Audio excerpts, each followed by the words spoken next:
बदरुद्दीन अजमल जी। Badruddin Ajmal madam. जी madam, madam 3 minute का आपने समय दिया है। हाँ। मैं बहुत बहुत शुक्रगुजार हूँ कि आपने मौका दिया। हम इसके पक्ष में बोलना चाह रहे हैं कि नो कॉन्फिडेंस मोशन के, लेकिन बड़े दुख के साथ बोल रहे हैं मैडम कि आज हमने पूरा दिन सुना सबकी तरफ से। देखिए, ये ऐसा लगता है जो इलेक्शन से पहले पूरे हिंदुस्तान में अंदर ही अंदर कोई लावा पक रहा है।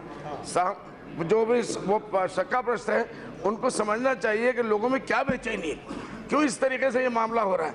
ऐसा नहीं होना चाहिए। तो इसलिए मैं शॉर्ट करके, मुझे मालूम था आप लास्ट में ही मौका देगी। हम लोग 3 है, कम से कम 9 मिनट मिलना चाहिए। आपने 3 मिनट दिया, मैं पढ़ देता हूँ खाली।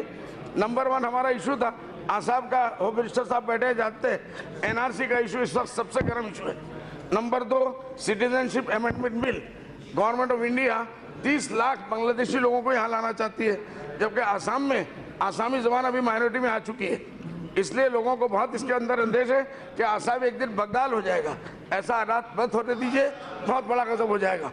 नंबर 3 डिटेंशन कैंप्स के हालात, भाई साहब के पास पूरे रिपोर्ट है। वहाँ लोग जानवरों की तरह रह रहे हैं।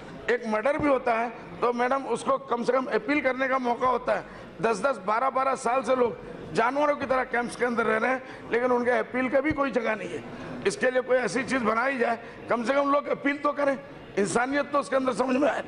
उसके बाद फ्लड और इरोशन, ये तो हमारा हमेशा का रोना है। इसको हम लोग जो है नेशनल कैलेमिटी डिक्लेयर कराना चाहते हैं। जब से गुज़िश्ता 10 साल से मैं यही कह रहा हूँ और हमारे लोग कहते आ रहे हैं कि आसाम को तबाह और बर्बाद कर दिया तो फ्लड और इरोशन ने।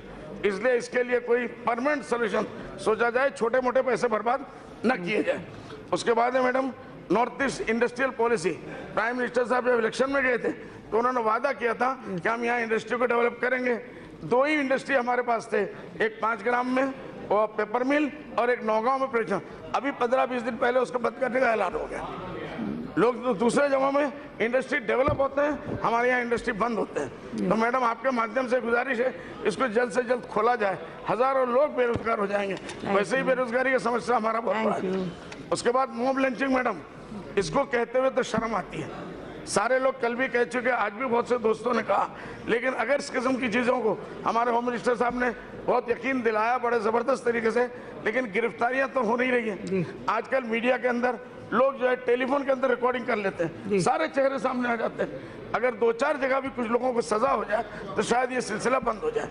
तो मेरी यही दरखास्त है कि भाई साहब इसके ऊपर ख्याल करेंगे होम मिनिस्टर साहब जी। इसके बाद हो गया ना क्राइम अगेंस्ट वुमेन।